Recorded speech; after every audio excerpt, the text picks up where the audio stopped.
I regret my abortion, and here's why. Today I decided to share something deeply personal, and for some, maybe even difficult to hear, but it's about a decision I made years ago that I regret. I'm talking about my abortion. I know it's a heavy subject for some and not always easy to talk about, but I believe in sharing my story and the lessons I've learned along the way, I believe can help others facing a similar situation, or even if they're just grappling with the pain in their own lives. Before I dive in, I want to say something. I am not here to judge anyone. I know how personal this decision is, and I know that every woman's journey is unique. And my intention here is simply to share my experience and the healing I've found through faith, scripture, and reflection. So let me start by walking you through a bit of my story. Years ago, I found myself in an unplanned pregnancy. I was overwhelmed, terrified, and unsure what to do, and my world felt really upside down. I was scared to tell my parents, who had drilled into me since a young age that pregnancy out of wedlock was really shameful. So I turned to a trusted friend in college who told me I could just go get an abortion. So I made an appointment and got it over with. I was sure that all my problems would be over and I could get on with my life and finish college like nothing ever happened. Except that was only the beginning of my problems. After the abortion, I really felt empty inside. I thought the feeling would go away, but my feelings of guilt and shame seemed to grow with each passing day. Now, for years, I learned to shove them down, and it wouldn't be often that I think of them. But my abortion created a disconnect from my feelings and from my faith and from the person I knew God created me to be. And for years after that, I was stuck in a cycle of self sabotage. When I wasn't starving myself, I was binging on ice cream and fast food. I was bikini modeling and becoming obsessed with being rail thin. All the relationships in my life were toxic and even abusive. And I went from hardcore partying to being a workaholic. Anything I could do to numb this inner turmoil. And I was struggling so much, I had no idea that these outward symptoms were caused really by my abortion decision. And it was only decades later that I learned that post abortion trauma was even a documented condition. When I finally did learn the truth, I dived all the way in and I turned to both science and my faith. And I started reading and talking to others, trying to find clarity. And what I found was striking. There's a study published in the Journal of American Physicians and Surgeons that shows that 70% of women experience psychological distress after abortion, including regret. In fact, there are scientific studies showing an increased risk in breast cancer as well for post abortive women. The relief I felt when I realized that it wasn't just me was incredible. So many others were going through the same thing. As a Christian, I turned to scripture and I realized that even though I felt the weight of my decision, God's word offers so much grace and healing. In John 8:11, Jesus tells the story of the woman caught in adultery. Go and sin no more. And that's the message I needed to hear. Yes, I had made a mistake, a big one, but I wasn't condemned. I was invited into God's grace and forgiveness. And that's been one of the cornerstones of my healing process. Learning to accept God's forgiveness and embrace his healing, even when I didn't want to forgive myself and the shame felt so overwhelming.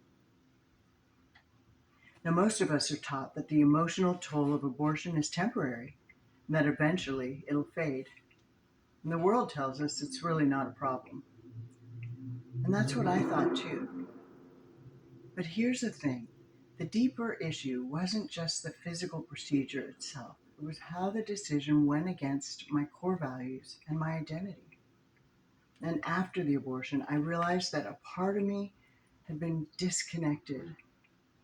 You know, there's something about making a life altering choice that affects your very sense of self. And I was experiencing regret because I had chosen to act against my intuition, against a part of me that always valued life, family, and connection. In fact, in my hometown, growing up in California, I was recognized as the town's favorite babysitter. And then I renamed it Kid Sitter so I wouldn't make the kids I was babysitting feel like babies.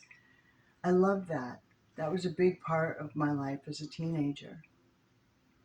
And I blocked all that out so I wouldn't have to burden myself with an unplanned pregnancy. Now, as a believer, I know life is sacred, and I was choosing to end a life, something that God values deeply. I'm reminded of Psalm 139, 13 to 14, where David says, "For you created my inmost being. You knit me together in my mother's womb. And I praise you because I'm fearfully and wonderfully made." I dismissed a precious life that God had uniquely created. And that was the deep pain I felt afterwards, the regret, the knowledge that I'd made a choice that contradicted what I knew to be true about life and God's plan for it. Again, I'm not here to judge anyone. Yet, what did I do with this regret? How did I move forward? Well, after years of shoving it down, using anything and everything to silence the voices, I began a journey of healing, not just emotionally, but spiritually, and I turned to scripture and prayer. I started a Christian support group for women who had gone through similar experiences. I started reading books on healing, particularly those centered around the idea of God's redemption. I found comfort in passages like 2 Corinthians 5:17. Therefore, if anyone is in Christ, the new creation has come. The old has gone, the new is here. And that's what I encourage women to do in my program. We focus on the new, the present, the healed, the redeemed, the forgiven. We focus on what they can do now, what we can do now to thrive in life and not just survive the past pain. You know, even though I knew I had made a mistake, God was giving me a chance to start over, to heal and transform my pain into a testimony of His grace. When I was speaking at the United Nations last year about empowering women and girls to thrive, I shared some scriptures like Jeremiah 29:11, where God says, "I know the plans I have for you, to give you a hope and a future, never to harm you." I love that scripture. It's one of my life verses. And you know, through prayer, reflection, and a renewed understanding of God's love, I began to heal and thrive. And back then it wasn't always easy, but I realized I didn't have to carry this burden forever. And that's the beauty of God's forgiveness. No matter how deep the regret, He offers a way to move forward. Now, let me explain this from a logical perspective. There's a principle in psychology known as cognitive dissonance. And this occurs when our actions are in direct conflict with our core beliefs. You see, I believe life is sacred, and yet my choice to have an abortion contradicted that belief. And this dissonance creates emotional distress. And over time, that distress manifests as regret, guilt, or sadness. And mind you, much of this happens subconscious. Millions of women don't understand that this is actually operating in their lives because of a previous decision to have an abortion. And the beautiful thing is, through Christ, we can reconcile this dissonance. We're invited to confess our sins and be forgiven. As 1 John 1:9 says, if we confess our sins, He is faithful and just and will forgive us our sins and purify us from all unrighteousness. So we're not blemished. We're purified by God's righteousness. This truth has brought me peace, and I love helping my sisters in Christ find the same peace. the forgiveness offered in Christ that healed my heart. So if you're in a place where regret is weighing on you, I want to offer a simple step-by-step process that helped me in my own healing. And these steps are rooted in both practical and spiritual healing. So first, acknowledge your emotions.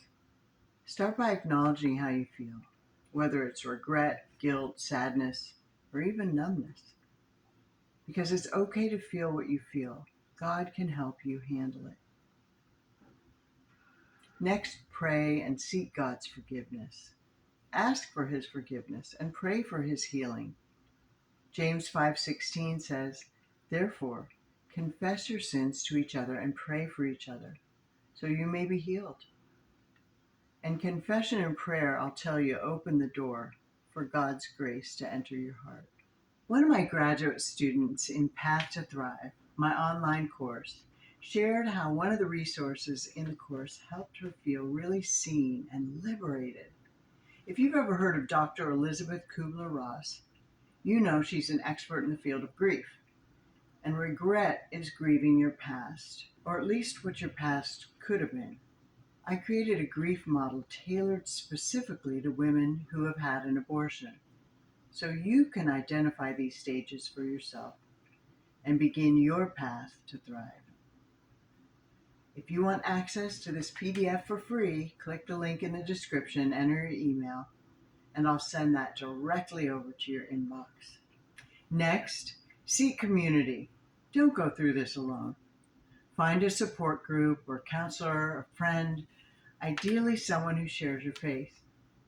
Ecclesiastes 4:9-10 says, "Two are better than one. If either of them falls down, one can help the other up." Now I know, I understand, I hear you. Facing your emotions head on can be difficult. And I know that facing your emotions can be terrifying, actually. It's easier to ignore or suppress them, and the world teaches us to just distract yourself. But that only makes the burden heavier.